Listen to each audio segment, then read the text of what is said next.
vous aurez un effondrement de l'échelle spatiale de l'organisation des sociétés humaines. C'est-à-dire aujourd'hui, on sait faire des sociétés humaines organisées à l'échelle d'un pays, voire à l'échelle du monde. Ça s'effondrera. Et du reste, les mouvements populistes aujourd'hui en sont les prémices. Vous aurez un effondrement de l'espérance de vie et de la taille de la population, mais dans des proportions que je suis infoutu de vous quantifier. Donc je ne sais pas vous dire si l'espérance de vie diminuera de 5 ans, 10 ans, sera divisée par 2 ou par 3, j'en ai aucune idée. Je vous rappelle quand même que l'espérance de vie en moyenne sur la planète il y a 2 siècles, c'était aux alentours de 25 ans, l'espérance de vie à la naissance. Voilà. Donc je ne sais pas.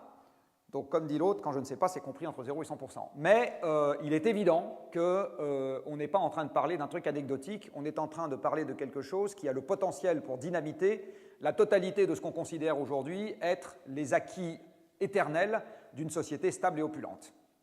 Hein, ça a le potentiel pour dynamiter ça. Voilà. Alors, sauf que j'ai une très bonne nouvelle pour vous.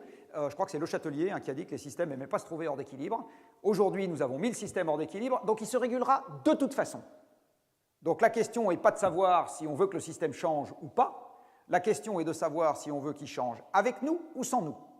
Et en général, quand les systèmes changent sans nous, il n'y a que 2 grands modes de régulation dans le monde, enfin ou 3 plus exactement, l'oppression politique, la famine, la maladie. La guerre étant une forme particulière d'oppression politique. Voilà. C'est les 3 grands modes de régulation, il n'y en a pas d'autres.